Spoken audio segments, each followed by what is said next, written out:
All right, I am so sorry about that, guys. Anyway, that's what happens when you go live for a podcast. My voice was all jacked there. I have a jacked voice for real, but for some reason it was sounding really slow. So I simply just unplugged the mic and plugged it back in. Sounds like we're good to go. Let me know. I think we're good to go, right? Thumbs up. Thank you, Nick, Randall, Ratnick, Ryan. Okay, anyway, I apologize for that very awkward intro. I think when this video is done processing, I'm going to edit that out. But this is going to be kind of a short podcast, hour and a half. The audio will be up later on my website for download, and you can catch me on all the podcast sites. That'll be up in several hours, probably late tonight. 6, 7, 8 hours from now is when I'll be able to get that up. But as I was saying, before my voice was so badly distorted there by the computer, or by the microphone, I had a really bad problem with my voice the past couple of days. It's so strange. What's going on? I'm not sick. I feel 100% fine. I've had this weird thing going on for the past couple of weeks where if I sneeze, and like 2 weeks ago, I let out this really like violent sneeze, and it almost felt like it displaced my throat or something. I can't even describe it, but like my actual throat started hurting, and it would be really painful to swallow. It would feel exactly like if you have strep throat, you know how hard it is to swallow? It would feel like that for a little while, maybe like a couple of hours, and then it would go away.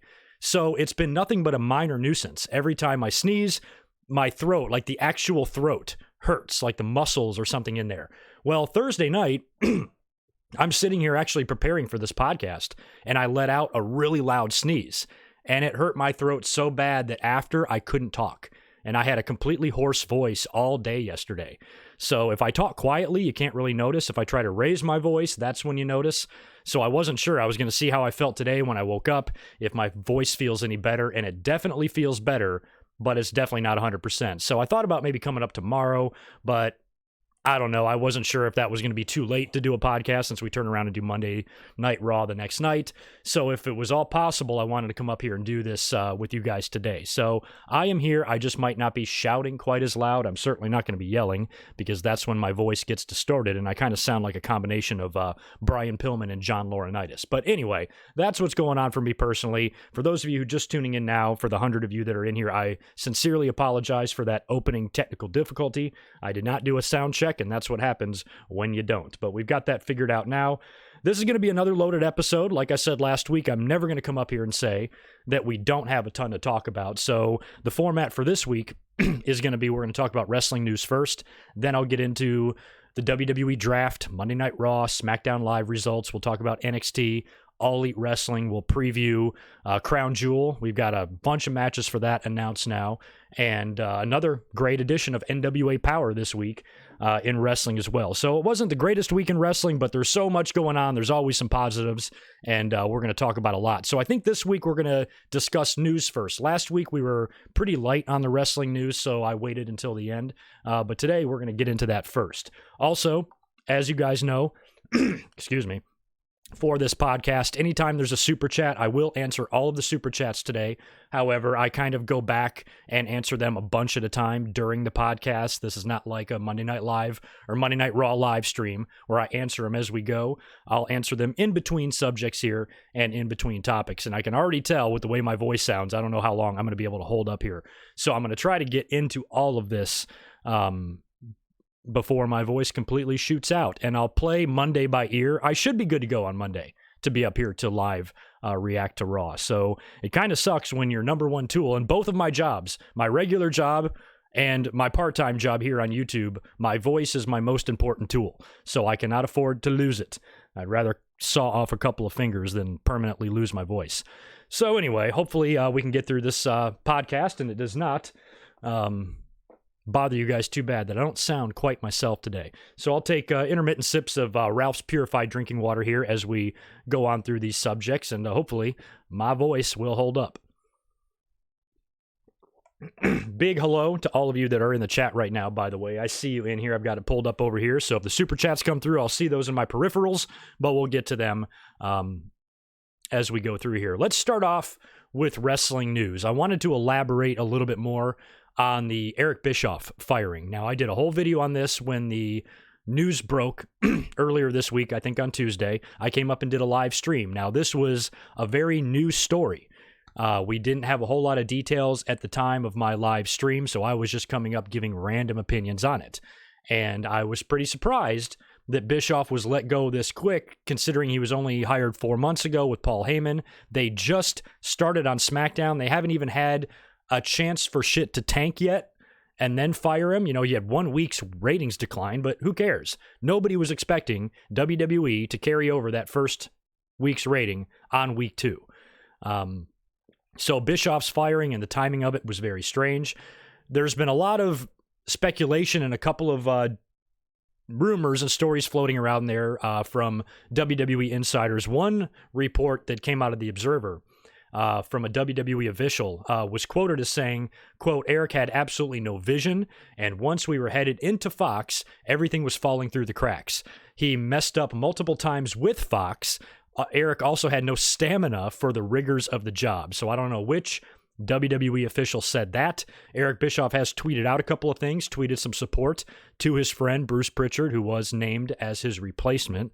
So Eric seems like, you know, he's dusting himself off and going right on with life as usual, but it's still very strange. I talked about this in the live stream on Tuesday, that number one, they even brought him in, and I talked about this when he was hired with Heyman.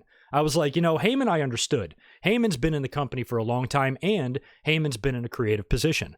Eric Bischoff is not. Eric Bischoff, I loved his run there, but he was an on-air character from 02 to 05. We're talking 3 years. His track record in a creative environment or in a creative position isn't that great outside of the NWO. He's been talked about as someone who has no people skills and just hard to work with at times and this and that. I've grown to like Eric. I think Eric's great. I enjoy his opinions on 83 Weeks. Any issues I used to have of him from WCW, or with him, I should say, are long gone. I think the dude is cool, and I enjoy like listening to him talk, and I enjoy hearing his input. So I felt bad that he was let go, especially considering that he had to move over to Connecticut. Now, that's another big thing that everybody's speculating on, and I have no knowledge of this whatsoever. However, I mentioned in the stream on Tuesday that I find it extremely hard to believe that at this point in Eric Bischoff's life, that he would take a job with WWE and completely sell off his dream house and his dream life in Wyoming and move his entire family to Connecticut. He was tweeting pictures of him driving across country with his dog to relocate to Connecticut, and I was the first one to say that I seriously doubt he sold everything off and moved to Connecticut. I would think that Bischoff is keeping his home in Wyoming and is probably getting a place in Connecticut to work there, getting an apartment, renting a house, hell, maybe even buying a house, but not selling his other one. Because how old is Bischoff? In his late 50s or something? You know, you would think that that's where he's going to be in his retirement. That's where he's the most happy. He's always been into that fly fishing cowboy shit. So Wyoming is perfect for him. Why the hell would he sell everything off to take a job that you know has a very good chance of not lasting? I just found it extremely hard to believe, and I still don't think anybody knows for sure, but my gut instinct tells me that he can just move right back to Wyoming like nothing ever happened, and Eric will be deliriously happy. Now, if for any reason he did sell everything off, and if for any reason he did move his whole family to Connecticut, that sucks that they kicked you out the door 4 months after you did that. But I think Eric, in the long run, is going to be fine. He'll probably be a lot happier. That is not a job, and I mentioned this too 4 months ago. In the video I did when Bischoff and Heyman were hired, I was surprised that Eric at this stage of his life would take a job that is going to be this loaded with stress and turmoil and how fucked up and upside down everything is in that company full of monkeys. Is that really what you want to do? Is that really good for your mental health at this stage of your life? To stress yourself out, you know? Eating cheeseburgers and french fries don't kill you. Stress does. And if I'm just somebody that's approaching senior citizenship, I'm not sure if I'm going to take a job that's this gnarly, especially if I've got plenty of money in the bank and I don't need it. Why would you even do that to yourself? Why would you put yourself through that? So I guess in the long run, I'm happy for Eric. I feel bad that maybe he might be a little bit embarrassed that he got hired and booted out 4 months later, but he'll explain, I'm sure. We'll hear a lot about this on 83 Weeks. I doubt we'll hear anything about it on Something to Wrestle. Bruce will probably tap dance around that like nothing we've ever seen. But Eric, I'm sure, will be open and honest with what happened. And if Eric was completely fired, let go, and kicked to the curb, he will own it.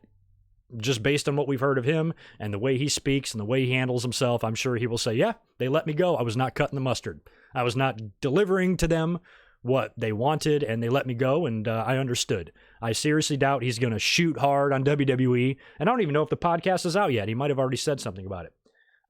He's 63. Thank you, chat, on that.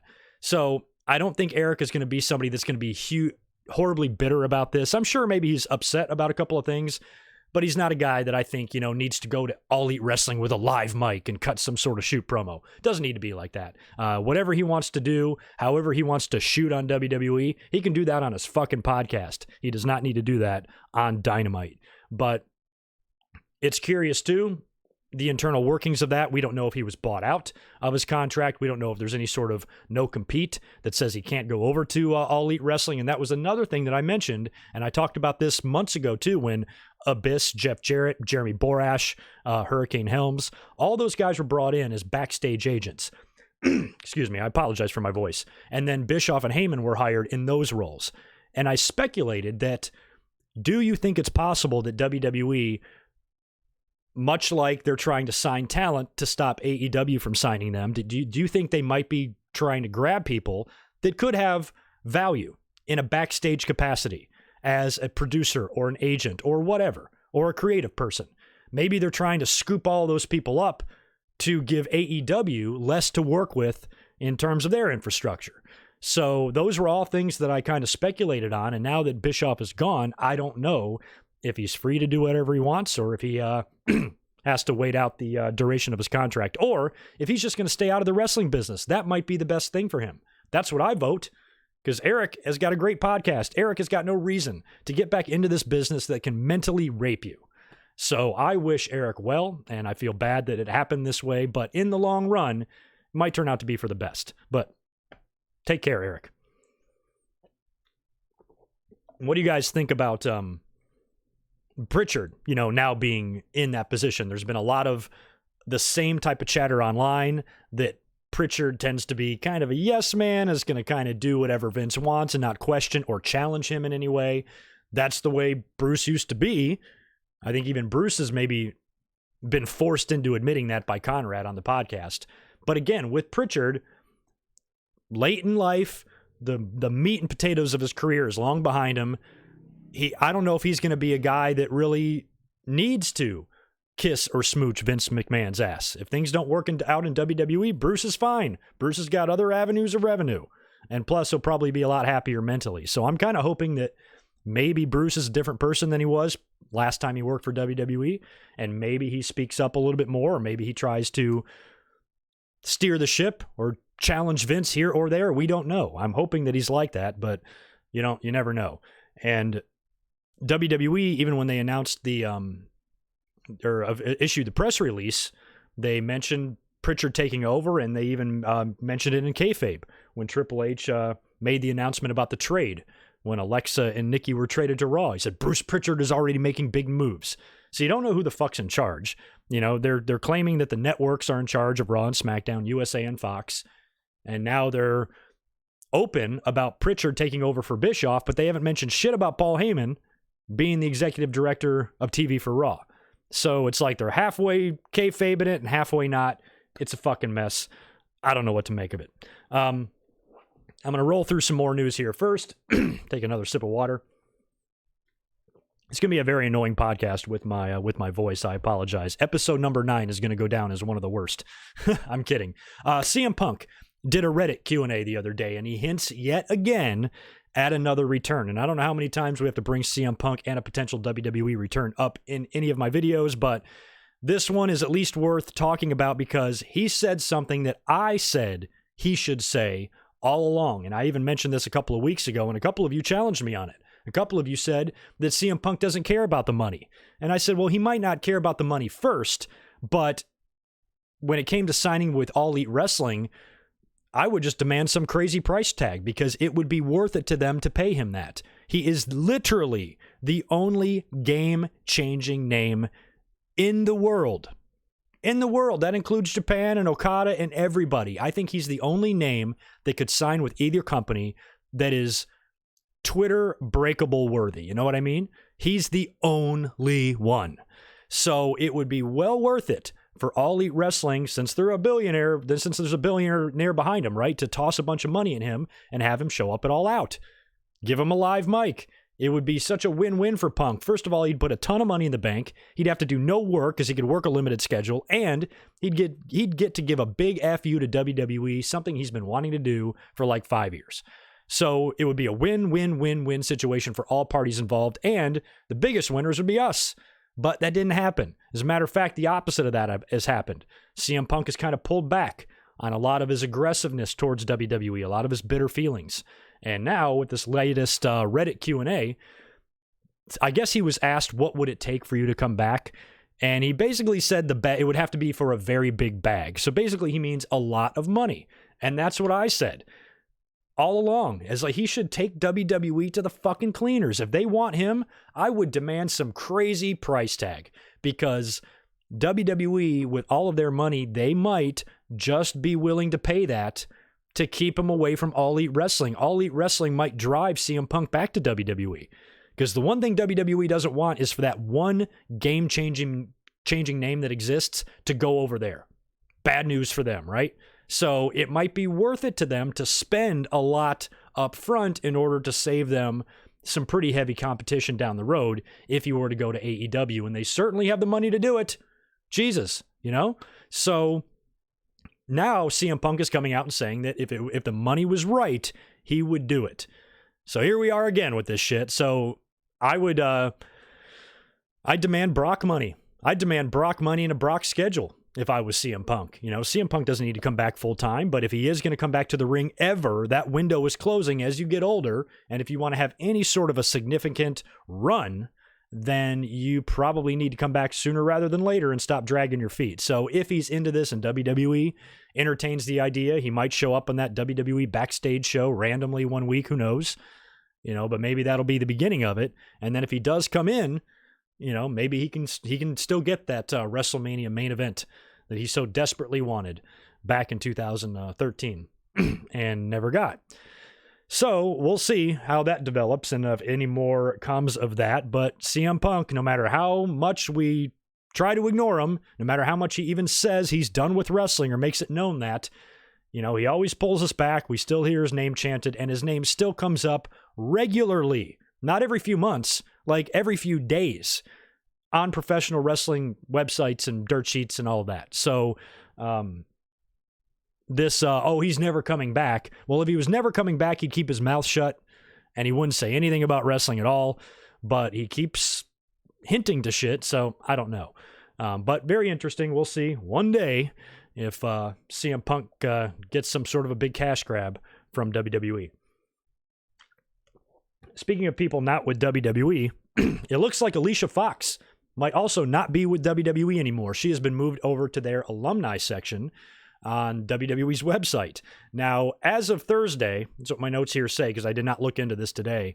As of Thursday, there was no formal announcement on her release or anything like that. There's even been some rumors that maybe WWE forced her into retirement because if you notice, on the past few like Raw reunions or Raw Legend shows or whenever they bring people out there, Alicia Fox, her picture is like in the corner. We saw that one graphic on Raw. It was like Hogan and Flair and Goldberg and Sting and Alicia Fox just sitting right there in the corner.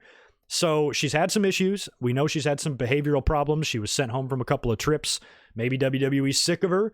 She is the female version of JTG. She is hanging around that company for a better part of a decade or more, excuse me.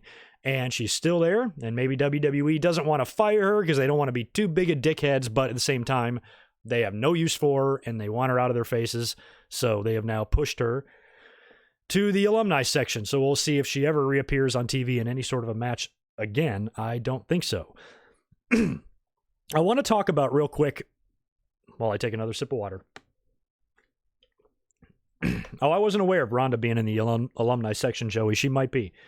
I want to talk about, it's a couple of weeks old or maybe a week or two old. I want to talk about the Goldberg Chronicle on the WWE network. I did not get a chance to check that out when it first aired, but I watched it earlier on this week. And this was the Chronicle where they showed everything with the Super Showdown match with The Undertaker in Saudi Arabia, all the way through his SummerSlam match with Dolph Ziggler and his backstage SummerSlam confrontation with Matt Riddle. Now, we've talked about this a couple of times because Matt Riddle did the watch party for SummerSlam in August, and he was on there and he talked that he said, he goes, I just ran into Goldberg, bro. Just ran into him right in the hallway, man. And he told the story of the exchange, and it sounded so crazy, and it made Goldberg come off so bad. And I'll be damned if Matt Riddle did not tell that story exactly as it happened. They showed the whole confrontation backstage, and I loved it because Goldberg just comes off looking so bad. Matt Riddle would fucking kill him if they got in a fight. And they kind of bump into each other, and you saw it in the little handshake, and Goldberg's like, we need to talk. And Matt's like, yeah, bro, whenever. And he's like, I'm not your bro. And he's like, okay, what? So Matt the whole time just looks stoned off his ass and is just like, yeah, bro, whatever, man. If you don't like what I say, that's kind of your problem. And Goldberg's just like, all right, just trying to be like a tough guy, where Matt Riddle gives less than 2 fucks about it. He's like, Goldberg, if you even came 1 inch away from me, I'd have you down on the ground with a broken arm. Matt Riddle doesn't give a fuck. He's not scared of him. And Goldberg kind of, Goldberg's a big guy. He's not used to, he's used to being the bully. So he's trying to be intimidating to Matt Riddle, and Riddle couldn't have given 2 shits. So I found that whole exchange extremely funny, and it got me thinking about the whole Goldberg and Ziggler match, because when that match was made, Shawn Michaels was involved. We thought it was going to be Shawn and Ziggler, and then it turned out to be Goldberg, and it seemed like it came out of nowhere. And we talked about it might be a situation where Goldberg is just desperate to right that wrong from that terrible match with The Undertaker in Saudi Arabia that is up there with Hogan and Warrior, level bad, from Halloween Havoc 98. It's up there. It's about the same thing.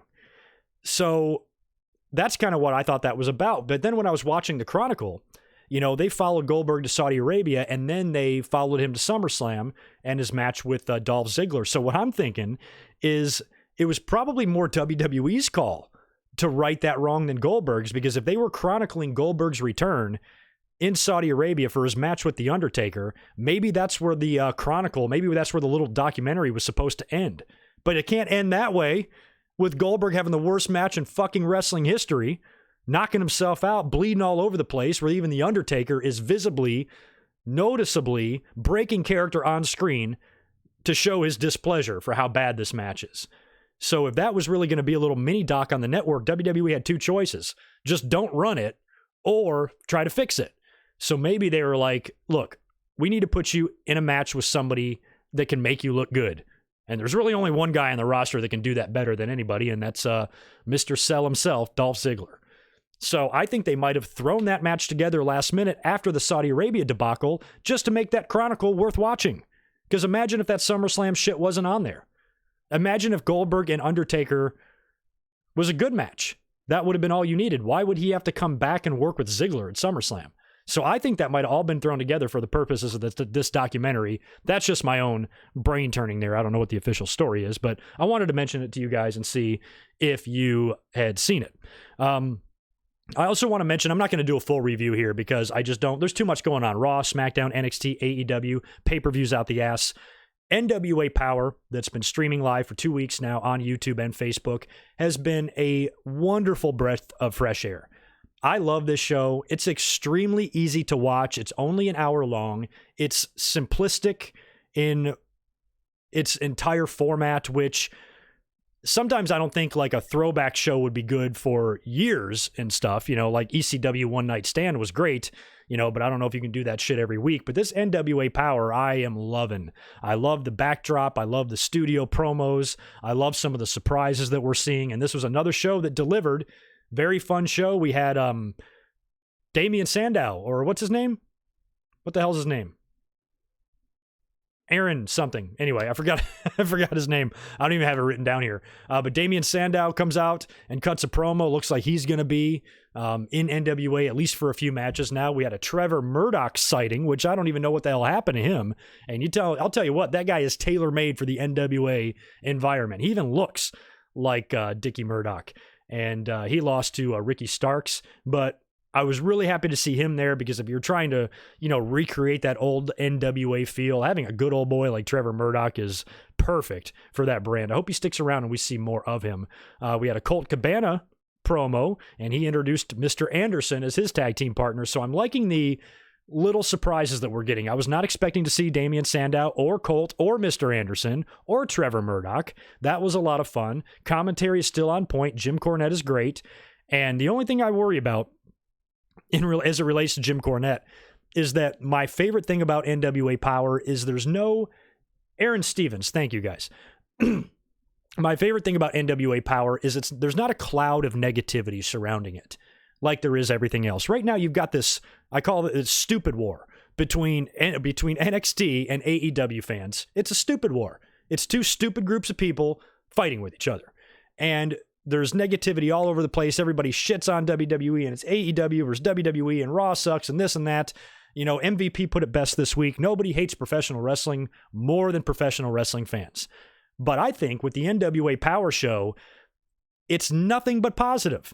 Everybody that's seen it or everybody that's taken a look at it has had positive things to say about it. It's a feel-good type of show because it does have a very nostalgic and old-school vibe. I love the way it looks. And there's no reason for fans to be angry at each other. There's no reason for fans to be assholes when it comes to NWA Power. It's our only section of the professional wrestling world that doesn't seem to have any negativity attached to it. Even New Japan has that because, you know, if you're a New Japan fan, you're a serious wrestling fan. I've been a subscriber now to New Japan World for a couple of years. I love it, but I don't feel like I'm superior to anybody because I watch that shit. And you have a lot of that stuff attached to New Japan as well. Oh, you just watch WWE. You just watch that kid shit. You don't understand real wrestling like Japan. You know what I mean? It's everywhere. It's just, it spreads throughout the entire wrestling world. But somehow, NWA Power has managed to stay here completely void of all this. And they seem to have a magnetic field of that negative solar wind bouncing right off of them. The only thing that worries me is that their main lead commentator, Jim Cornette, or is either color guy. I forget the weatherman's name who's with him. Jim Cornette is extremely opinionated, and he brings a lot, and he feeds into a lot of that negativity that you see in professional wrestling. He's got some crazy, harsh opinions of AEW and guys like Marko Stunt, which we'll talk about here in a little bit. So that's the only thing that worries me as far as the peace and sanctity of the NWA Power Show is that you do have one extremely negative figure there, but I don't want Cornette to leave. I love Jim Cornette, and I think he's perfect in that role. You know, he's a guy that can get over how important the NWA was with his commentary. You know, I appreciate Jim Cornette's history in the business and his love and passion for the history, especially those old NWA days. So I just hope that Jim Cornette's craziness can stay out of NWA Power and that doesn't ruin it, because the last thing we need is for a bunch of NWA Power fans going out there telling everybody their shit's the best and everything else you watch is a bunch of shit.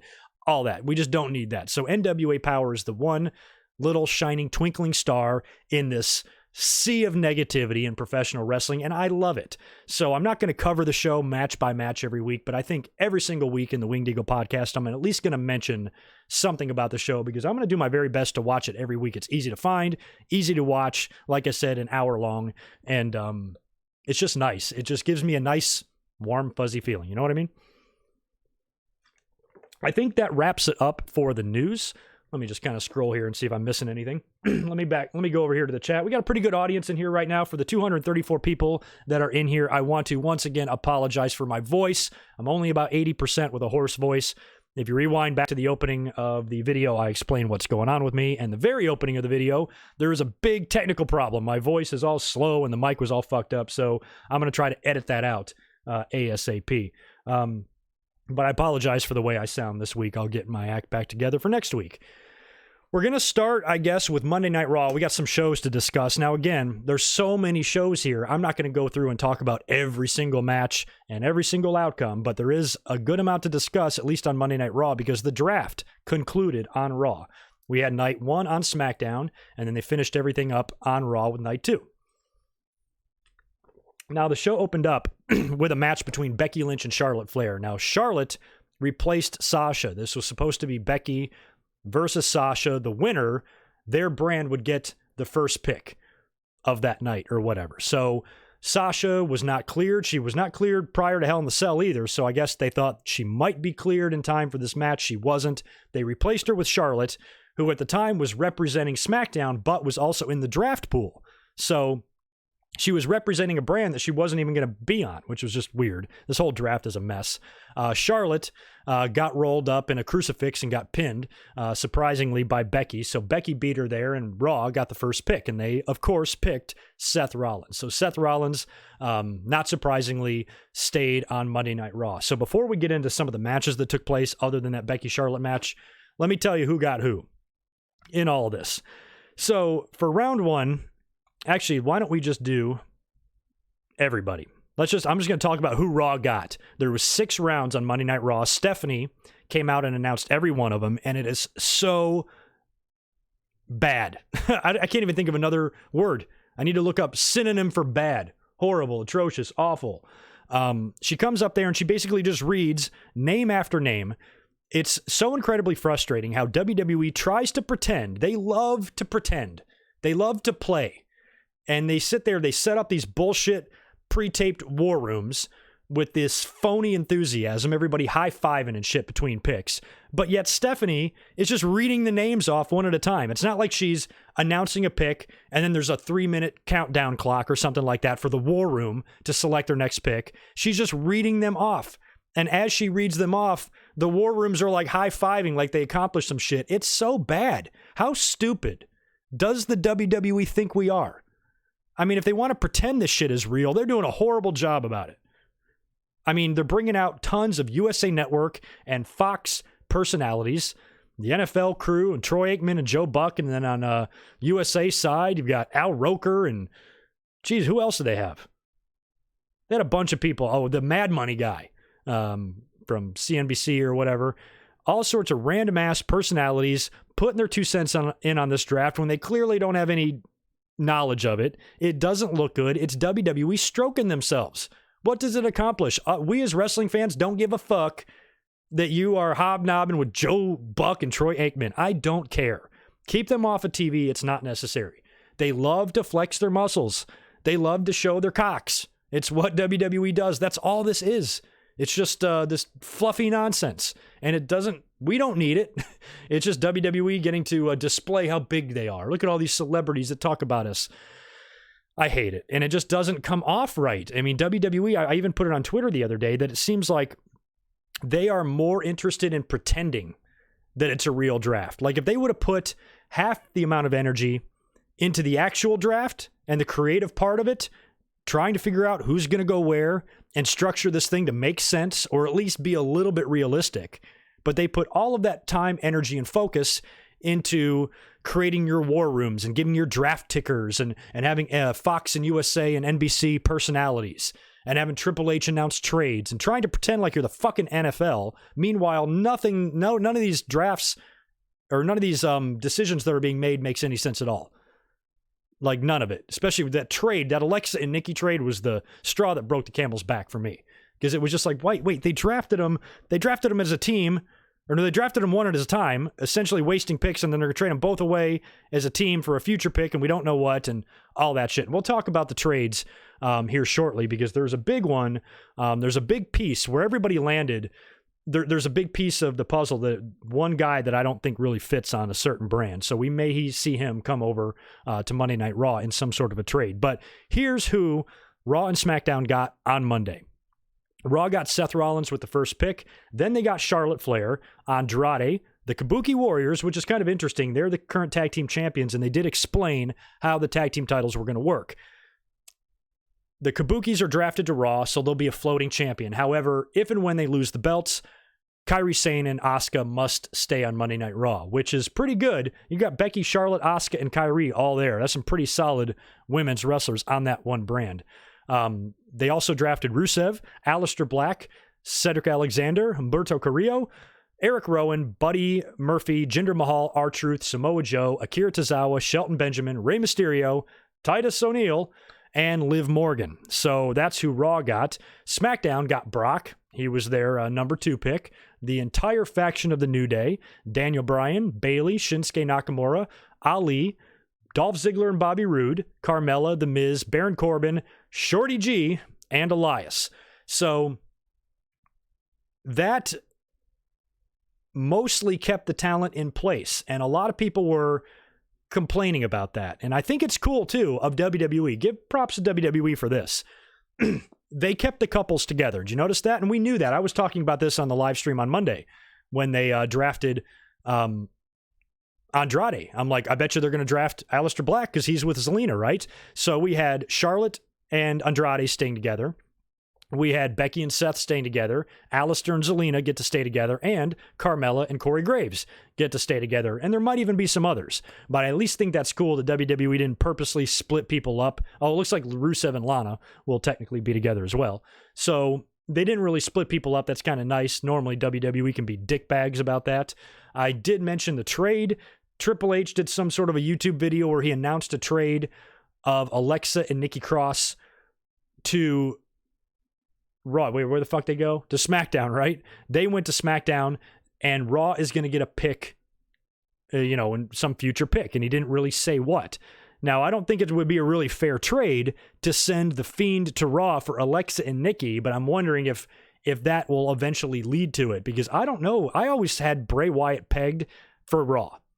And if he's continuing this feud with Rollins, which we're going to talk about here in a minute, I don't know how it's going to work with him being on SmackDown unless Crown Jewel is going to be the blow-off between the two, which doesn't bode well for The Fiend ever getting his hands on the Universal title. So I'm hoping that Bray Wyatt finds himself on Monday Night Raw after a couple of trades take place. But we did have some pretty big news taking place on Monday Night Raw, too. New tag team champions. Now, this match I loved. This match I was happy about, but this match also annoyed me. The Viking Raiders defeated Bobby Roode and Dolph Ziggler to win the Raw tag team titles. Now, a week prior, they beat them in a non-title match, and they challenged them to a title match on Raw the next week. The problem with that was the draft was starting on Friday prior to Raw. So what would happen if on Friday they got drafted to SmackDown? How are they going to go to Raw and challenge for the titles? To me, it gave it away. And it wasn't a big spoiler, not a big deal, but to me, it gave it away that the Viking Raiders were staying on Raw, which discredits the legitimacy of the draft if you're already kind of letting us know shit. You know what I mean? So I was like, well, that's a done deal. Viking Raiders are going to stay on Raw. And they wound up getting drafted over there, of course. And then before the match, I put on Twitter, I'm like, it seems like one of two things have to happen here. I think either there needs to be some interference and a DQ, or the Viking Raiders need to win the titles, and you need to send Roode and Ziggler to SmackDown. And that's exactly what happened. They won the belts, and Roode and Ziggler got drafted to SmackDown so they can go over there and be reborn again as contenders. Because if they were going to stay on Raw, they probably were going to be done as tag team champions. I think the Viking Raiders are going to run with the belts at least for a little while. And I had mentioned in my DQ possibility that maybe the AOP hits the ring and attacks and causes the DQ. I thought that the Authors of Pain and the Viking Raiders should be kept on separate brands because WWE, they have no ability to take their time with anything.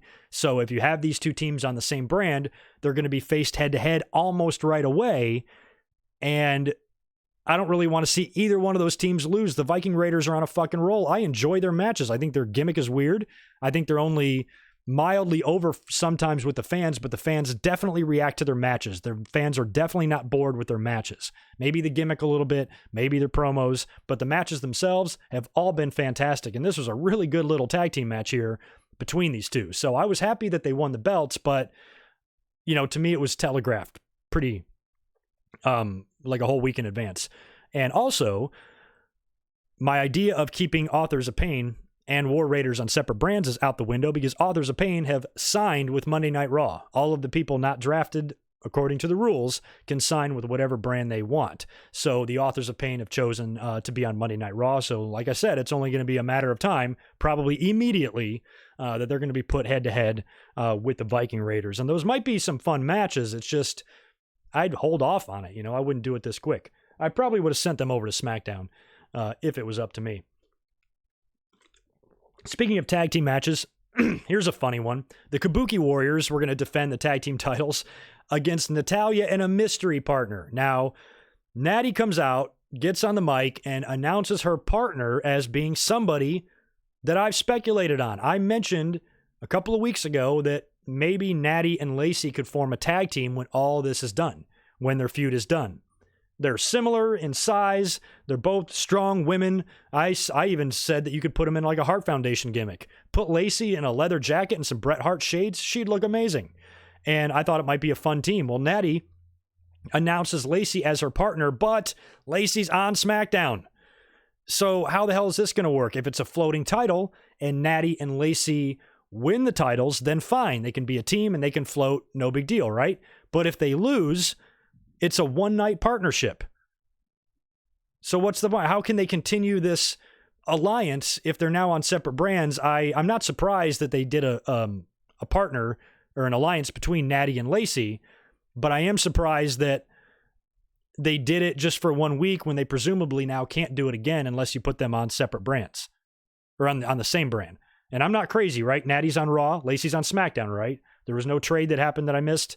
So they're back on separate brands again after being friends for 1 week, and that was the end of that. So I guess no more teaming for the two of them.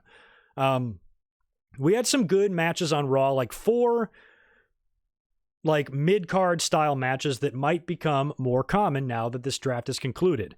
We had Aleister Black and who the hell did he wrestle?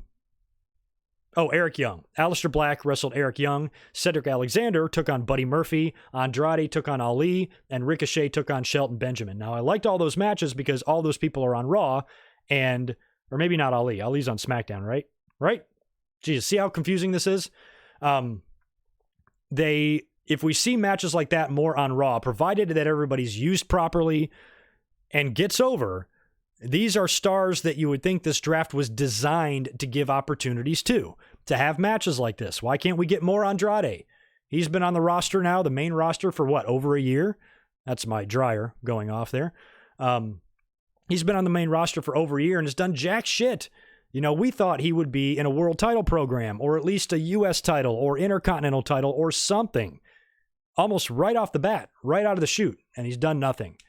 Cedric Alexander has had a couple of pushes and stops and starts. He hasn't done a whole lot. Ricochet hasn't done a whole lot. Aleister Black, who should be a world champion contender as well, has done nothing. So I'm hoping, one more time with those fingers crossed, that this draft actually gives these people a chance to shine. So I think matches like that, like those 4 matches we saw on Raw, is something we should be able to see more of on Raw and SmackDown, you know, in upcoming weeks now the draft is concluded. So hopefully there's more of that to come. And hopefully if they do develop any storylines or issues between, you know, these mid-card wrestlers, that it's at least interesting and it's not fucking stupid like the next thing I'm about to talk about, Bobby Lashley and Lana. What did they do? I could barely watch it. It was some sort of a segment in a massage parlor.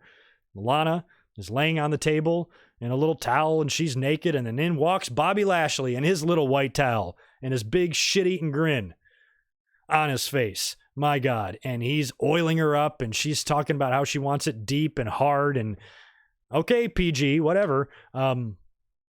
I think I threw up in my mouth a little bit. It probably contributed to the problem with my voice that I'm having today. It was probably can be traced back to Lashley and Lana because that was gross. I hate this one too. Tyson Fury and Braun Strowman had their contract signing. Jerry the King Lawler moderated this thing. I don't even remember what was said. I don't care. It was stupid. They signed the contract, and then the big climax at the end was Tyson Fury, get ready for this, breaking a pen and said, "This is going to be you, Braun Strowman," and breaks the pen. And I think he might have even struggled to break the pen. We watched it. We watched it together. It was painful. And last but not least, on Monday Night Raw, we got to talk about our boy, Sethy Poo, Seth Rollins. Now, this one's not on Seth. This is WWE's stupid booking, or stupid writing, I should say. Seth, right in the beginning of the show, he does a backstage interview, I think, with Caruso. And he basically vows to find the Funhouse and burn it down. He's going fiend hunting, he says. Okay, great. Seth's going to go fiend hunting. Wonderful. And we speculated on the stream that he's going to find the Funhouse or something like that. We kind of knew that that's what he was alluding to. So we go the whole show. We get to like the very final segment, and we're getting the Funhouse, and Bray is in the Funhouse in full Funhouse character. And that's when Seth Rollins shows up and jumps him, hits him with a chair, and Bray is like, what are you doing? What are you doing? Poor Bray is being victimized. Seth kills everybody and pulls out a lighter, lights the table on fire, which just lights and explodes like it's already been doused in lighter fluid. The entire funhouse burns down, and that was it. And I think they had a chance to make this good, but it sucked. I love the way Bray Wyatt sold it on Twitter, saying that Rambling Rabbit is no longer with us. I mean, that rabbit dies in every episode, but he was the victim of arson in this heinous attack by Seth Rollins, really selling that none of this was necessary and Seth is out of control and all this shit. The only thing I didn't like about it is that it all took place backstage in WWE. It was almost as if Seth Rollins was just walking around the arena and just looking for a sign that said, hey, Bray Wyatt's over here. To make it more realistic, number one, Seth should have never appeared on Monday Night Raw at all. WWE loves social media. They never shut the fuck up about social media. Seth Rollins should have tweeted 4 or 5 hours before Monday Night Raw. He should have tweeted out that he's vowing to find the Funhouse. No matter what it takes, he's going to find it. There was no need for him to ever show up in the building at all, if you want to make it real. And he attacked Bray Wyatt, I think, wearing his gear.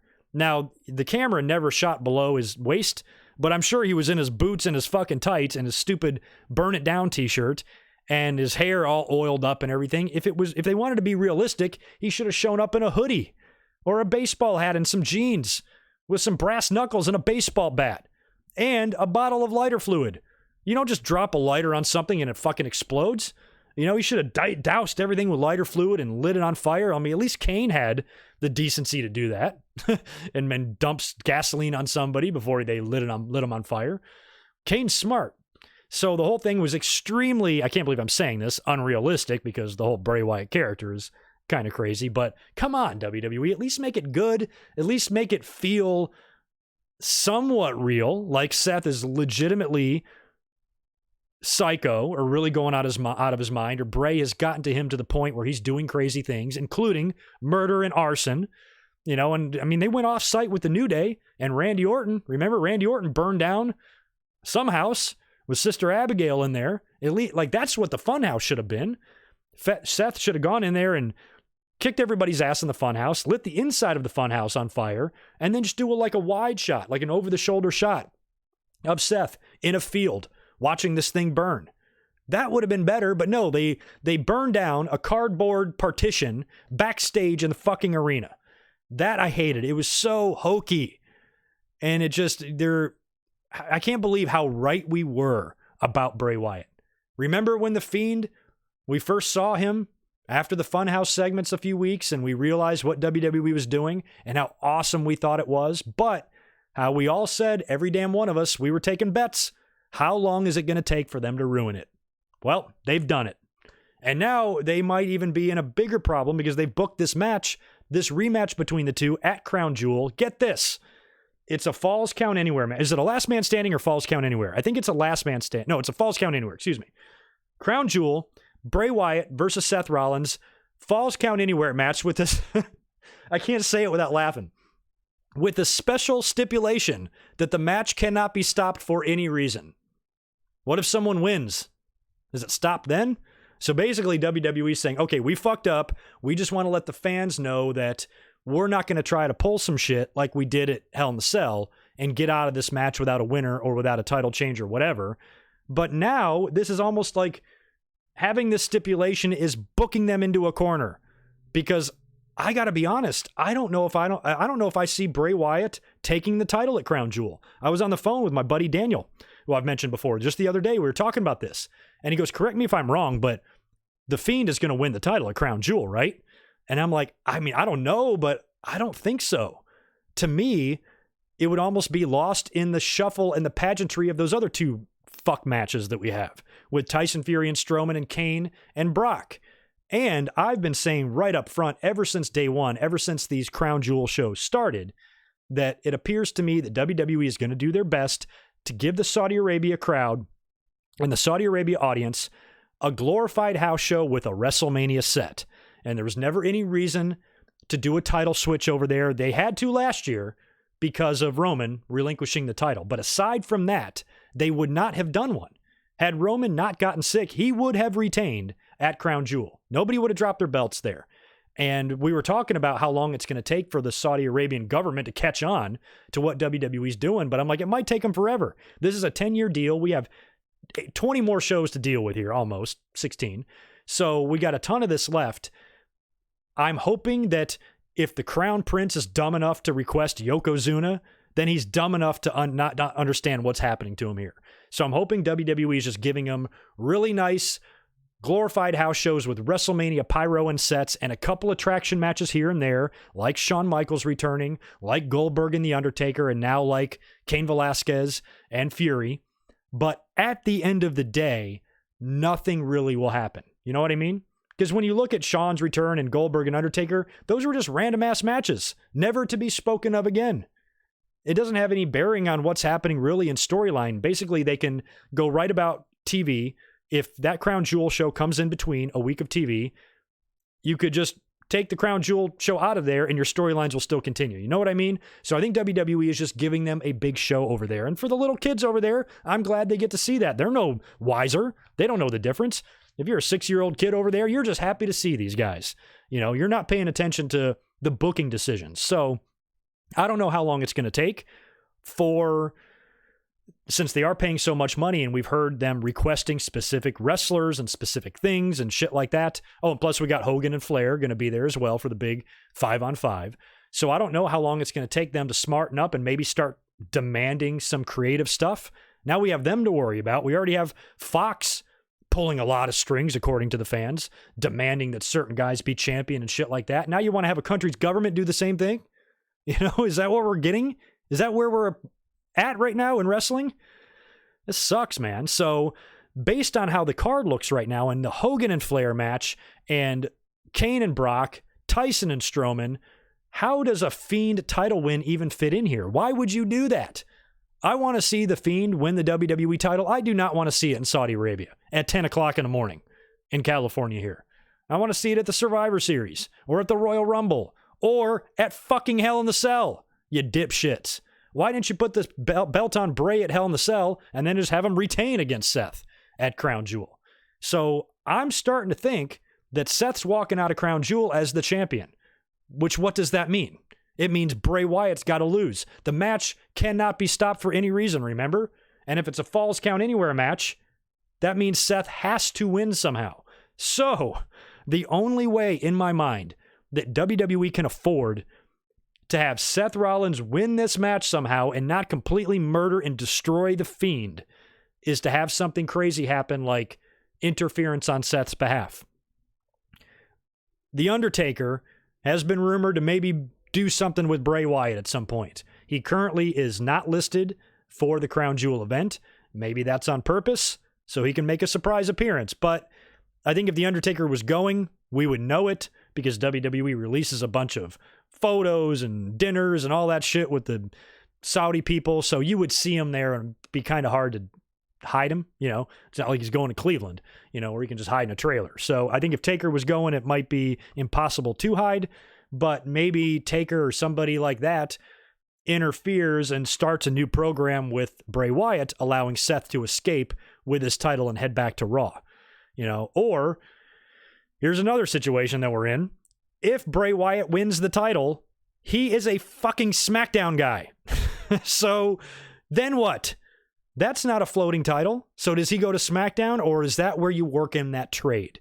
And then he wins the title and then they're like, okay, we'll do whatever we can to trade for him. We need a champion on our show, you know, and maybe he's able to come over to Raw that way and continue his feud with Seth Rollins. How do you guys think it's going to go?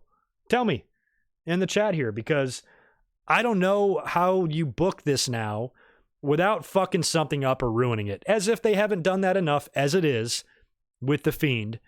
But it seems like they're in a lose-lose situation. At least over there, if Seth Rollins wins, he'll get cheered. I don't think the fans are like us. They're not shitting on the booking. I think that's the last thing they really care about. So I think if Seth does win, at least WWE doesn't have to worry about the crowd sabotaging their babyface champion and booing the shit out of him. And I think Seth Rollins at this point might as well just turn heel. I always enjoyed Seth Rollins as a heel. And he's clearly proven, and WWE has helped him along the way, that he just does not make a very good babyface champion, even though he is a hell of a talent. I mean, he fully deserves to be that number one spot on the PWI 500. But as far as his promos and how he connects and relates to the audience as a babyface, not that great, especially lately with what WWE's done to him with that Hell in the Cell mess. So I'm just worried about Crown Jewel. I don't know what to make of this. I don't know what to think of it. It comes on for me at 10 o'clock in the morning on the 31st, so I will eyeball it. If I have time before work to come up and do a quick live stream on my thoughts, I will. But I don't know if we're going to see any title changes on that show. And with Cain Velasquez and Brock, you got to think about that match too. The title is on the line. But again, I find it really hard to believe that WWE, in this guy's very first match, would put the belt on him. And there's been talk that when this is over and Kane signs with a brand, that he's probably going to sign with Raw to stay with Rey Mysterio, which will put Kane and Brock on separate brands again. So I think Brock survives this somehow. It's probably going to be a non-finish type of situation, if WWE wants to pull this shit at Crown Jewel, I'm fine with it. I don't care. So if they do a non-finish with Brock and Kane and allows Brock to escape with the title, but sets up a return at the same time, that's probably likely. I still think I'm still staying firm on WWE not doing any title changes over there. And the only reason they did one last time is because they had to, because the belt was vacated. So I think WWE is going to go as long as they can without doing anything major. And I just don't think, for the purposes of that match, putting the belt on Velasquez, he's going to have to stay on SmackDown because that's where the champion needs to be. I just don't see it. I think Brock will escape somehow. And as far as Tyson Fury and Braun Strowman, I don't even know, and I don't even care what's going on there. They're in a lose-lose situation there too. Is Tyson Fury going to just agree to get his ass kicked by Braun Strowman in that match? Probably not. And if Braun Strowman loses, like Big Show always did to every outside person he ever got in the ring with, it's not going to do Strowman any more favors. He's already fucking halfway in the ground as it is. So WWE they booked their television to harm their top talent, which is just such a weird thing to say out loud. Ugh. Hey, pretty decent audience in here with 347 folks. You all do me a favor and smash that thumbs up button. Make sure you subscribe if you have not yet already. Subscribers are back, starting to climb again on the channel. It's like we have a good couple of months and then we stall and we have a good couple of months again. So we seem to be growing a little bit now and we should be hitting 30,000 on the channel pretty soon. So hook me up with a subscribe, a like, and a share. And click that little bell. Get that bell on. Let's talk about... Should we jump to SmackDown and then backtrack to NXT and AEW? No, let's talk about that now. Let's talk about AEW Dynamite and NXT this week. I'm just going to kind of briefly run through the shows and talk about what I liked the most about them and maybe who I considered to win this week.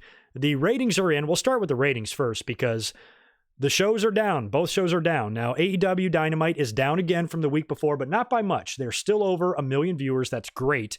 And they went to a 1.014, down from last week's 1.018. So that's a very small decrease. I would almost consider that a plateau. Like if they can stay in that 900,000 to 1.1 million range, I think that's where they want to be. And they don't want to go down too much further from that.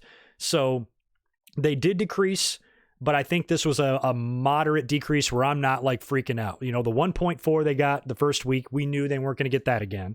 So naturally they were going to go down. But if they can stay and hover right around the 1 million viewers mark or just slightly below it, I think they'll be happy with those numbers, in my opinion.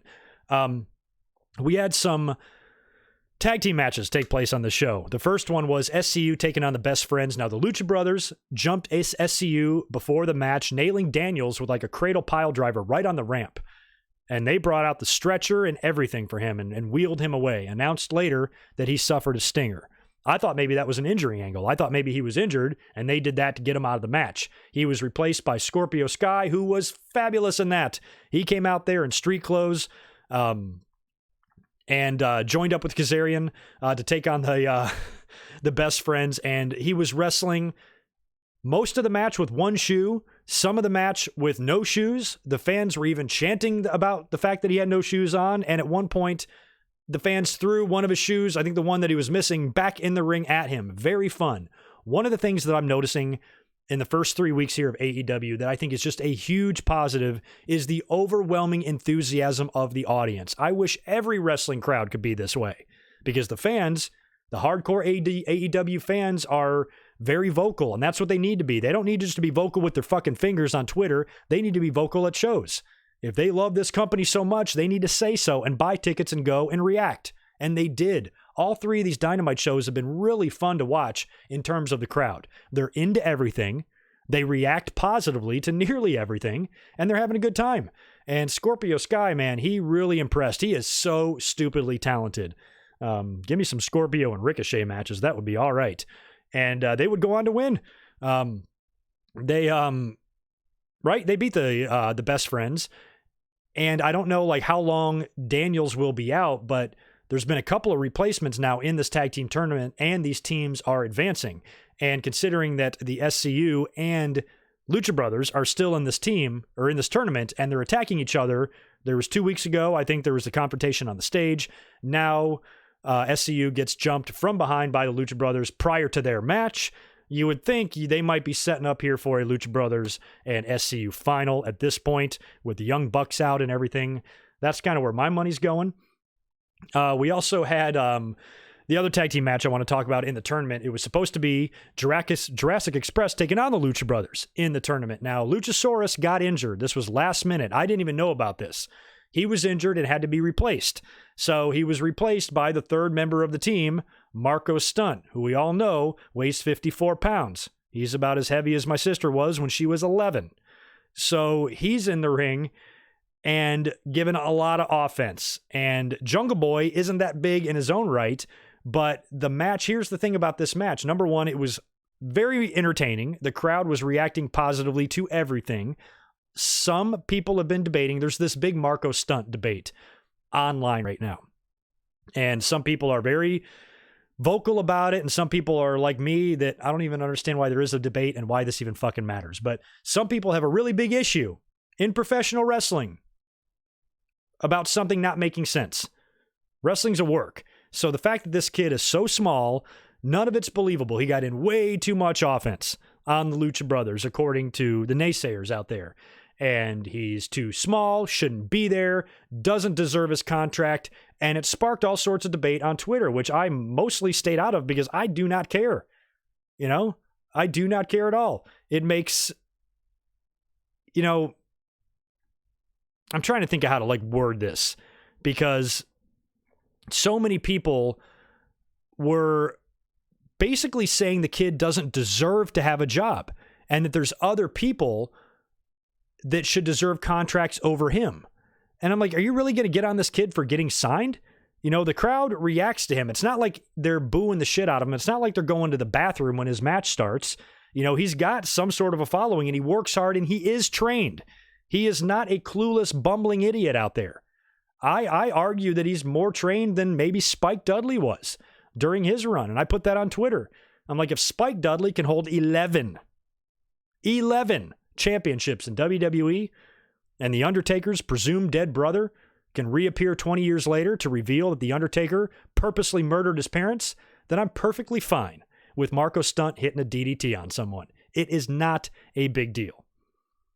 And we can try to pretend we're above it. We can try to intellectualize it any way you can, but the bottom line is he has a contract and he's doing his thing, and the crowd seems to like him. And I don't see why this even would be a debate when it's not UFC, it's wrestling where the entire fucking thing is a work. None of this shit should even matter to anybody.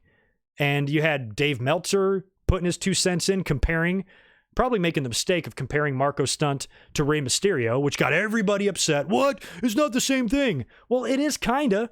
Because most fans that say it's not the same thing don't remember when Rey Mysterio first came in and we saw him for the first time in the States. I do. You know what the first thing out of my mouth was when I saw Rey Mysterio? I literally said out loud, we got a fucking 13-year-old in the ring. And people were like, oh, well, Rey wasn't given a top spot right away. Neither is Marko Stunt. He's not in a top spot. Rey Mysterio was winning belts way quicker than Marko Stunt was. From the minute Mysterio got into WCW, he was contending and winning their cruiserweight title at 110 pounds or whatever the fuck he was back then. And he was extremely young and extremely small. I know that is night and day. We're talking about basically a fan that's gotten a contract and a legend Hall of Famer. I understand that is night and day. But you can't say they're not the same at all, because Marko is getting the same type of comments now that I remember Mysterio getting back in the day. And if you don't like the Mysterio comparison, fine. Let's talk Spike Dudley. What did Spike Dudley do? He was a fucking bump machine. But he still won matches. He still delivered offense. You know, he got in Stone Cold Steve Austin's face one night on Monday Night Raw, remember? Tore up his petition. I think even one week he bitch slapped him. I might be wrong about that, but I want to say Spike even slapped Austin once too. So little Spike doesn't play, and I don't think he's any bigger than Marko Stunt, really. So here's what I understand about Marko Stunt. I understand that he's small. I understand that he's creepy as fuck. I cringe inside when he makes eye contact with me on the screen. I don't know why. He just looks creepy, but I very much support his spot in wrestling. Why are we going to resent someone for getting a contract? It's not like there's been situations in wrestling where we've seen undeserved people with contracts, undeserved people getting TV time, and most of the time the fans voice their displeasure on the shows. These people are booed. Fans clearly don't want to see them, but yet they're put in top spots and given top money and given top contracts. At least with Stunt, when he's in there throwing DDTs and throwing his crazy flippy moves, he's done some shit that I've never seen before, probably because he is 13 years old. And some of the things he was doing was exciting. It's a fun, wacky-ass wrestling show. You know, AEW Dynamite definitely feels like a pro wrestling show with a variety of things to watch and a variety of different kinds of matches and wrestlers in all different shapes and sizes. I think one of their problems was when they were and are making a big deal about being real sport, real competition, wins and losses matter, and then you have a guy like Marko Stunt. You either want to be professional wrestling or you don't. So I think maybe AEW should maybe tone back some of that. Oh, we're real competition and more serious competition, maybe on the level of a New Japan or something like that. But you can't really say that and have characters like Stunt in there as well, although Japan's got some wacky shit too. All companies have wacky shit. This should not be enough to upset anybody. It should not bother you. I've seen people tweeting for 3 straight days about this shit. 3 days. And all I can think of is like, why in the fuck do you care that this kid has a match and has a contract? And don't tell me it doesn't make sense, because it's professional fucking wrestling where Mae Young gave birth to a rubber fucking hand. So if she can do that, then, you know, he can be in the ring bumping around. He ain't that much smaller than Jeff Hardy was when he was 15 working on Raw against Scott Hall. I mean, he's tiny, don't get me wrong. But he's trained. He knows what he's doing. He's not... If anybody's going to get hurt, it's going to be himself, because he is so small. And sooner or later, he's going to snap an arm or a leg or something when he's taking some hellacious bump. That might happen to him. But I think he adds something to the team. Maybe I'll give the naysayers this. Maybe it would have been more beneficial or made more sense for Luchasaurus, who is a monster, to be replaced by someone at least of comparable size. Maybe Marko Stunt was not the best replacement for Luchasaurus. I will give you that, totally. I might have done it a different way. I might have put somebody else in there instead and made the match a little bit more realistic, because the Lucha Brothers are supposedly one of the, if not the best tag team in the world, and they're given an awful lot, you know, to the 7th grader. So maybe that wasn't the best choice, but it wound up sparking the debate of whether or not Marko Stunt should be there to begin with. So you can separate it into 2 things. Should he have been in the match? Okay, maybe not. Fair enough. Should he be in All Elite Wrestling? Fuck yeah, he should. He got a deal. He got signed. He's been putting himself out there. He's been putting the work in, and they gave him a contract because fans like him. And every match, and I don't have a lot of Marko Stunt experience, but every match that I've seen him in, the fans do not have their fingers up their ass. They're watching, they're excited, they're reacting. Why is that bad? So basically, you have people on Twitter, you got podcasters, all sorts of people on one side of this, Jim Cornette specifically, who seem to resent him so much, to seem to resent something that a very large portion of the audience enjoys. And I'm like, how come, why is it that you're just not allowed to enjoy wrestling? Will somebody please answer me that? And I tweeted about that too. That's the latest act of nauseating incompetence on wrestling Twitter, is that if you say anything positive about AEW, you're just a shill who wants free tickets or wants to get hired. If you follow or if you praise NXT, you're just a WWE apologist who accepts mediocrity. This is where we're at. Do you realize that? In what should be the greatest time in professional wrestling for wrestling fans, it's one of the most toxic times. Because you have people dedicating 3 days of their life tweeting their useless, unimportant, irrelevant opinions on somebody that they have nothing to do with. Marko Stunt should not even be on your mind. You should not give a shit about Marko Stunt or what anybody else thinks of him. It should not bother you. So why does it? Why does everybody have got to put their 2 cents in on this? You know what? I hope Marko Stunt wins the fucking AEW title. How do you like that? I don't care. I have no care in the world. And you guys have heard my commentaries and you've heard my podcasts since All Elite Wrestling is launched. Have I appeared to be on any one side more than the other? No. I've been completely neutral in all of this. I enjoy and praise NXT when necessary, and I do the same thing for AEW. And so far, I think both shows have given us, in head-to-head weeks, 3 really good shows. So the Marko Stunt thing doesn't bother me at all. At all. So best of luck to him. I don't know why everybody's got such hardcore opinions on him. I don't think at the end of the day matters. And please, do yourself a favor and don't waste a week of your life worrying about him. You got better things to worry about. Also, we had a women's match. This was a title match. Riho defending the title against Dr. Britt Baker. Pretty good match with Riho retaining, which I figured she would. She just won the belt. I kind of thought that maybe they would hold off this Britt Baker match for a pay-per-view or something because she will be champion one day. Or maybe it was a way to give her a quick title shot, have her come up short, and then rebuild her to another match where she'll win it down the line. But I think Riho is a good little worker, and I don't know. You guys tell me. Is Riho getting the same shit online that Marko Stunt is? Because look how small she is. Jesus, she looks like she's 4 years old. And I will answer these super chats here, guys, in just a minute. But I did enjoy the women's match, and I'm glad that Riho retained for now. I enjoyed the tag with Moxley and Pac and Omega and Page. And I mentioned last week that you knew Moxley and Pac weren't going to get along. Moxley left Pac high and dry, and Pac took the loss. So technically, it's his first loss in the company, even though he is undefeated in singles. The main event was tremendous between Chris Jericho defending the AEW title against Darby Allin. So AEW gave us 2 title matches on the show. And Darby Allin is insane. He's another guy that's real small. I don't know if he gets any of the same shit Marko Stunt does, but I think he's now established as a main player in All Elite Wrestling. He's had some big matches there. He's been featured in some pretty big spots. And this match with Jericho made him look great. Jericho sold his ass off for him, and Darby did some incredible things when Jericho duct taped his hands. Jericho duct tapes the poor kid's hands behind his back, and he continues to do moves. He's doing flips, dives, and moonsaults. Incredibly dangerous. You have to put a lot of faith in those ring ropes. If something happens, you cannot break your fall. The only thing that'll break your fall is your neck. And I was gasping when he was doing some of these moves because I was like, holy shit, that kid is doing a lot. So he still put up an amazing fight and had a lot of offense with no hands. I can't even walk with my hands tied behind my back, much less throw a moonsault on someone. So even with his hands taped behind him, he's got Jericho in a compromising position. I believe he's on the top rope, about to go for the coffin drop, and that's when Jake Hager shows up, knocks him off the ropes, and Jericho is able to, I think he just hit him with the code breaker and pinned him, maybe. But Jericho got the win. The rest of the inner circle showed up in the ring with a bottle of bubbly, and they all celebrated. An earlier spot, too, I forgot to mention, LAX, Santana and Ortiz beat a couple of local jobbers. I think these same jobbers worked a WWE taping recently.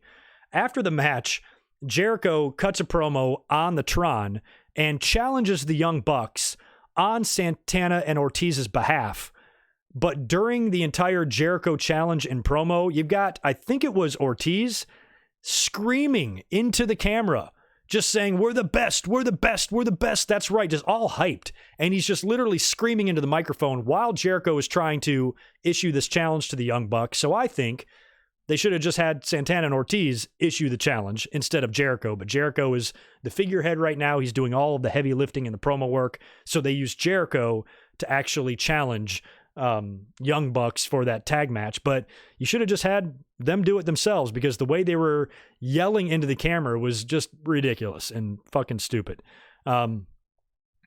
Jake Hager, speaking of him, we have not seen him in the ring yet in AEW. Apparently, he cannot wrestle until after his October 25th Bellator fight. He's fighting a guy named Anthony Garrett, who I believe is 4-2. Let's hope Hager wins, because that would not be a good look for him to be on a pretty good start with his MMA career. He does not need to take a loss here, especially when he's being presented and booked as this muscle, as this badass, somebody that on Twitter, Jericho said who could beat Cain Velasquez and Brock Lesnar at the same time. So let's hope, just for the sake of the Jake Hager character, that Jake Hager, the fighter, wins his Bellator match in just a few days. Good luck to him. I have not yet checked out very much of AEW Dark. I caught most of the Kenny Omega Joey Janela match, which was amazing, by the way, for a Dark match.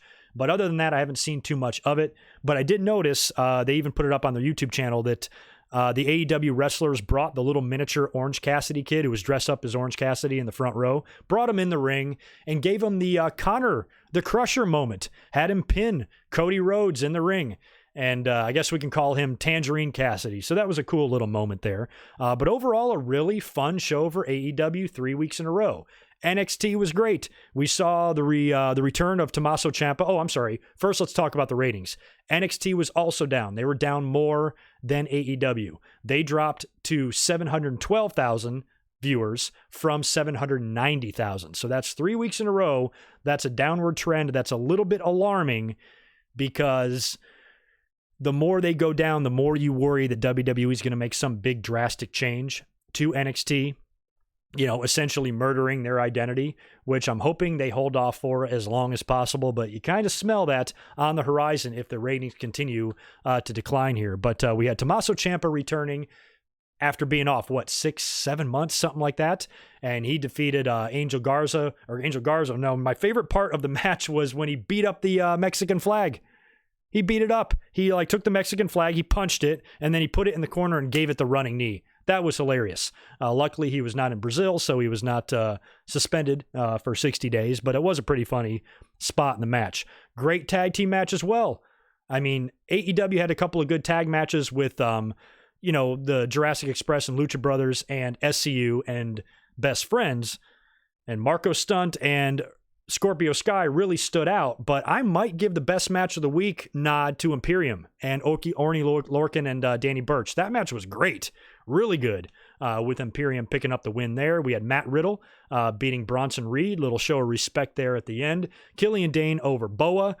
We had Keith Lee and Dominic Dijakovic. They were wrestling for a number one contenders opportunity because I guess Velveteen is still injured. They put him on the shelf last week, so they made this match, which was previously announced, a number one contenders match for the North American title. Now, Roderick thinks he's being slick here by interfering, hitting both guys with the belt, causing a DQ and a non-finish, thinking that he's off scot-free. Well, William Regal comes out to the ramp, and I love it when William Regal calls people sunshine. Absolutely love that. And Regal says, not so fast. Since you pulled that little stunt, you're now going to have to take on both guys in a triple threat. So now Roderick has to defend against both. I think Roderick's belt remains on him, at least for right now. I think Velveteen is either going to return and take it from him, or maybe Matt Riddle will. But I think in the triple threat next week, he'll somehow escape, maybe capitalize on the Keith Lee and Dominic fighting and pin one of them quickly. Maybe Undisputed Era can come in and help him out. One way or the other, I think Roderick will retain next week. We had Kushida being announced with a fractured wrist or a broken bone in his hand, maybe. He's going to be out about a month. That sucks. Great main event last week with him and Walter. And we had Tegan Knox over Tanera Conti. Now, Shayna Baszler came out to talk shit to Tegan and Dakota Kai, who was out there as well. Shayna had Duke and Shafir with her, basically just talked some smack to both of them and made fun of both of them. So she's got a lot going on here as far as her potential next challenger. You've had Rhea Ripley come out and challenge her. Then you've had Bianca Belair saying, hey, not so fast. You have to go through me first. That match, I think, is booked for next week. You've also got Io Shirai, who's put her name in the mix. She had a victory on Wednesday as well. And Rhea Ripley came out and confronted her and said, I don't think so. So you've got all these contenders. I don't know if it's going to lead to some sort of a big number one contenders match or a series of matches to determine the number one contender or a multi-woman match for the title. I don't want to see that. Whatever happens here, whenever the dust settles and the smoke clears, I want to see Rhea Ripley getting that title shot against Shayna Baszler. I think she's the girl to take the belt off of her.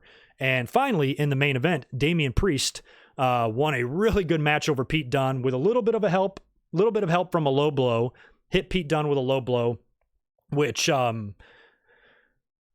puts Pete Dunne at another loss. You know, he was unstoppable and undefeated there for a couple of years. Now he's dropped a couple of matches in a row, albeit, you know, a little bit of cheating going on there with Damian Priest, but I still think that was the right decision to be made, and that was a hell of a main event. And when you compare it to Darby Allin and Chris Jericho, I asked you guys on Twitter, I'm going to take a look at the latest on that poll. I wanted to know, because both main events on both shows have been really good every week, so I wanted to know which main event you guys preferred this week, and that poll currently sits at Jericho and Darby Allin won the poll by just a hair, 54% to 46%, excuse me, for Damian Priest and Pete Dunne. So you guys just slightly preferred the AEW main event over the NXT, and I got to agree with you. I'll tell you what, this is the closest that NXT has come to me picking their show as far as the better show that entertained me more. NXT had a solid show. It really did. But much like NXT always does, they always come through. They always give us good shows every single Wednesday. I'm used to that. Where AEW, to me, felt like a more fun, professional wrestling show. Lots of excitement, lots of crowd reaction. Not that NXT doesn't have that, but to me, it's just by a hair this week. You know, the first 2 weeks, I felt like AEW had the better show or the most interesting show by a significant margin. But this week, NXT, for me, came really close to matching them. And I think NXT has also had the better main events. You guys voted for Darby Allin and Chris Jericho on AEW. I'll agree with you this week, but I think the first 2 weeks go to NXT. Nothing. Well, actually, no, I take that back, because Kushida and Walter was definitely the better main event last week, but I'm forgetting that in week 1, it was not Matt Riddle and Adam Cole. That's right. They opened the show. I think that's been the best match that we've seen on all the shows and all the weeks so far, but that's right, that was not the main event. So they've kind of been trading victories here. I was really close to giving the nod to NXT based on the strength of the matches, especially that Imperium and Oney Lorcan and Danny Burch match I thought was great. Tommaso Ciampa's return was fun. You know, we had a Finn Balor promo. You know, he's about to make his return. And a lot of fun stuff on that show and a great main event.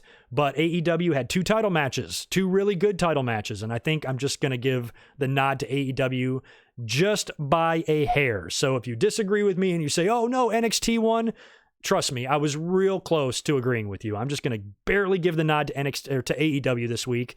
And I think they're 3-0 in WWE in terms of not only ratings, but given the better show than NXT. And I'm hoping that NXT bounces back, because I want to see both shows really, really challenge each other. But so far, it's all Elite Wrestling. I just realized that I've got to get out of here, and I still got to talk about SmackDown. SmackDown Live last night, was not that great of a show. Most fans did not like it. You guys told me on Twitter, I asked you for updates, and you said, oh my God, the show was terrible. The ratings are in for that. They're down as well. 2.4 million viewers, down from last week's 2.9. That's alarming. That's not good at all. We are already speculating on Eric Bischoff's firing, and a lot of people thought he was the scapegoat for when ratings go down, but it's only been like 3 weeks. We can't talk scapegoats yet. But the fact that they're down now again, 500,000 viewers is a pretty significant enough drop to where they might be taking notice as well. And maybe they're going to make more changes. Now, the rosters are all set. The draft is done. And some fans were bitching about the draft too. A lot of fans were like, oh my God, they barely changed anything up. And I defended it. You know, to me, all the problems in WWE, the one problem that I feel that they don't have is where the talent is. That's like the least of their problems. That's not their main issue. It's the writing. It's the storytelling. It's the booking. It's, you know, writing compelling TV. That's the problem. It doesn't matter where the talent is. So the talent could be on either show. I don't think that was the issue. I think fans were disappointed because they wanted to see a lot more surprises and a lot more people switching brands. But for me, that wasn't the solution to our problems in WWE at all. Not even close. We've got a lot more problems in WWE than where the talent is. So I am perfectly fine with the talent for the most part staying where they are. And I don't think if you move people to a different brand that the ratings would change at all. So what? Okay, fine. Move Seth to SmackDown. Are they going to do better than a 2.4? No, doesn't matter. So anybody that's upset about the rosters not changing that much, get over it. It's not a big deal. I didn't like the Roman Reigns Shinsuke Nakamura match. I liked the match. I thought the match was good, but it ended in a DQ when Baron Corbin came up from behind and hit Roman with the scepter, and then Daniel Bryan ran out to kind of make the save, setting up your impromptu main event tag for later that night. Daniel Bryan and Roman Reigns taking on Shinsuke and Baron Corbin with Sami Zayn floating on the outside of the ring. Really good spot in that IC title match too, where Zayn kind of pulled Nakamura out of the way of a drive-by, and then he came up and kicked Roman, and Roman sold it beautifully. Roman can work. Hate to break it to you guys that hate Roman Reigns, but he can work.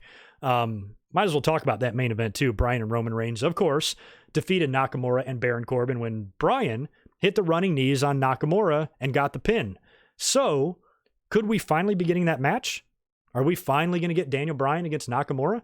We might, and it might be for the Intercontinental title. That's a match we've been waiting a long time for, so it kind of looks like they're setting the stage for Daniel Bryan and Nakamura. That's good news. We had the New Day and Heavy Machinery defeating the Revival and Rude and Ziggler in like an 8-man tag. A lot of talk about Kofi Kingston's character not giving a shit, or seeming like he doesn't give a shit that he lost the title. And it does seem that way. He's going right about his business with the New Day as if nothing happened, but I don't know if that's really on Kofi. That's on WWE. A lot of people on Twitter giving Kofi shit. Why does he seem to not care?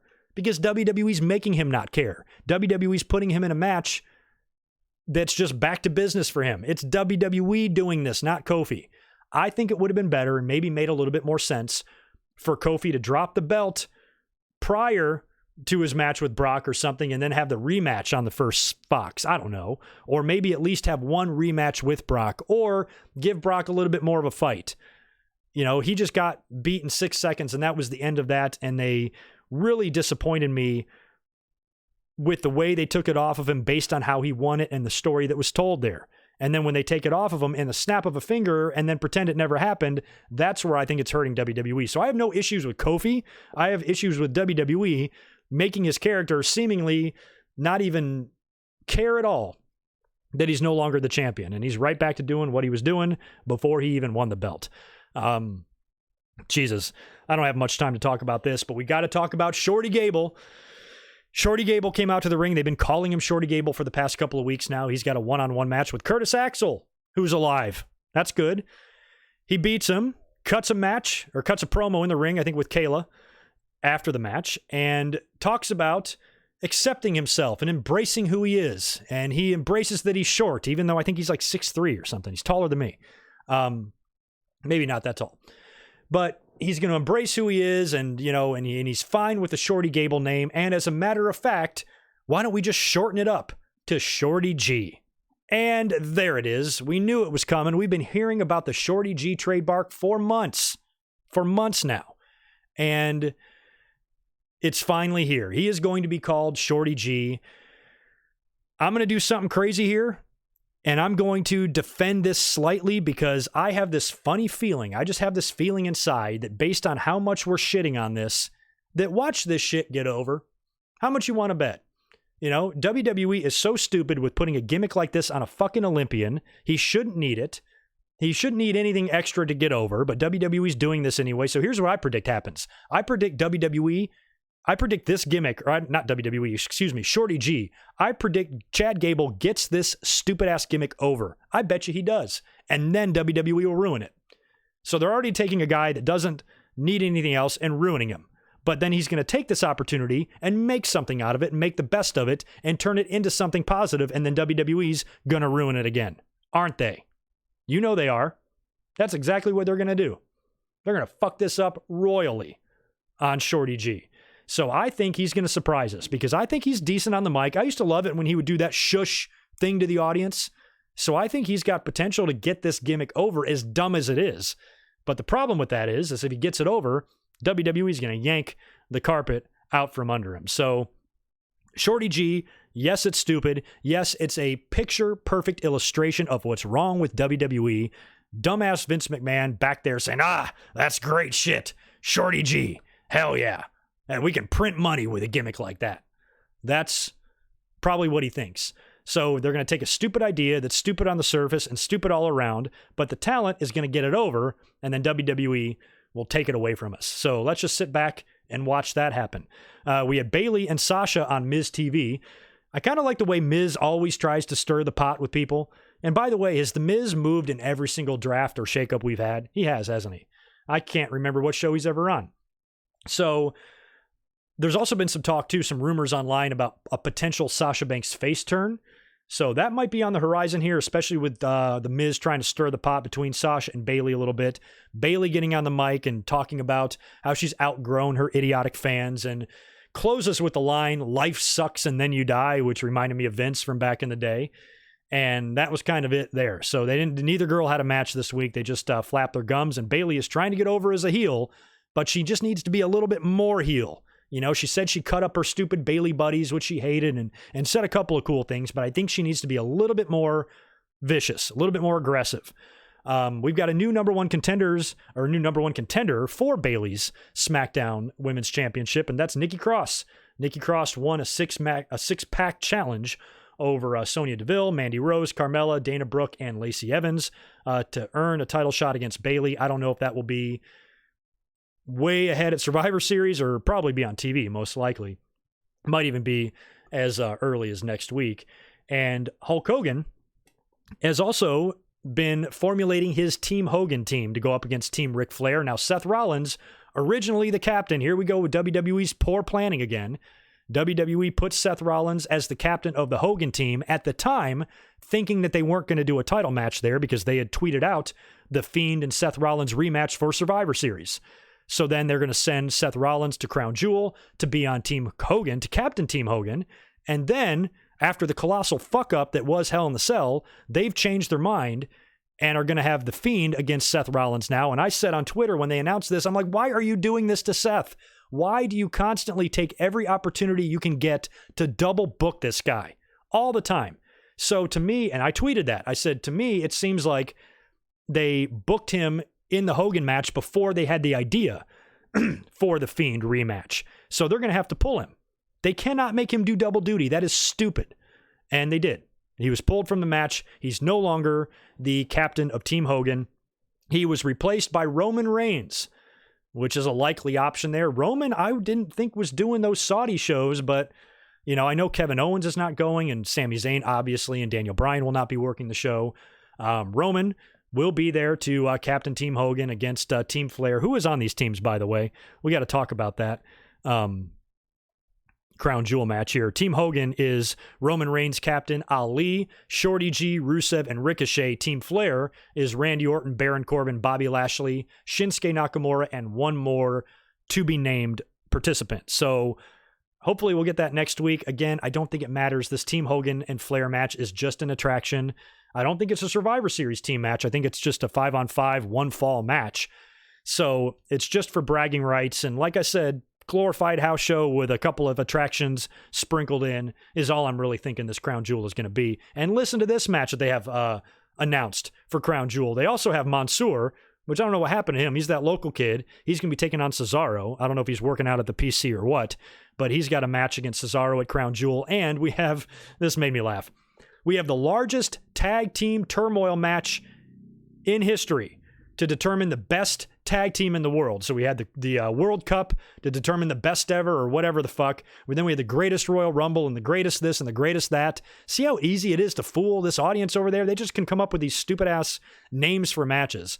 Forget that you have title belts that are supposed to define the best team. You have 2 sets of those belts, by the way, but now it's just going to be one match in Saudi Arabia, tag team turmoil match, I believe involving every team on the roster. So the winner of this will be deemed the greatest tag team in the world. And how do tag team turmoil matches work? These are like gauntlets, right? I don't even know the rules. I want to say it's like 4 teams in a corner, and then when one's eliminated, another one replaces them. Is that how it works? It's going to be a lot of fucking teams. So I don't know who's going to win that. Don't care who's going to win that, but I laughed my ass off that they just have to have one big match and then just throw some dumbass stipulation at the end. Oh, the best ever. The winner of this is the best ever. Give me a break. Oh my God. So anyway, I am really sorry to have to cut this short. I wish I could have elaborated a little bit more there on a few things, but I have got to head to work and I'm already going to be a little bit late. Check back on my website later on tonight. Like I said, 6-7 hours from now, you'll see the audio up there and you can download it. You can catch it on the podcast sites and whatnot. I sincerely apologize for my voice, which as I was talking seemed to have gotten better. I'm going to answer these super chats too before I get out of here, which as we went, it seems like it got a lot better. And in the beginning, we had the mic problem, we had technical difficulties, and I thought I was behind all that. I thought I had all those technical difficulties behind me, but I almost forgot that I had a bunch of super chats. Let me go back here and knock a couple of these out right here because I do not want to ignore you. Hopefully I don't have too many. And I thank everybody for your participation and your donations. Chris Ludecki, thank you, brother, for the $5. You're commenting on Marko Stunt. I think Marko Stunt is more of an attraction at his size, and his window on mainstream show is limited in a way like Zach Gowen. Yeah, exactly. Yeah, Marko Stunt, that's kind of what I think he is being used as. You have to remember, Marko Stunt was a replacement for Luchasaurus. So it's not like he's been booked in this tournament the whole time, and he lost. So he's probably going to be back to his role of just floating around the ringside area and getting in the ring and throwing a few head scissor takedowns and Hurricane Ranas here and there. So I really don't think Marko Stunt is anything more than what you've described, Chris. I think that his involvement in that tag match ruffled everybody's feathers, and to me, it made no fucking sense. Who else did I miss down here? Stone Cold. 10X, thank you for the $2, dude. Stunt is like London and Kendrick. Loved that team. Yeah, he's even smaller than them. Lundrick. Is that what they were called combined? London and Kendrick was a really fun team. It's cool to see Brian Kendrick had a match with Gallagher on 205 Live, which was cool. So he's still there, still working.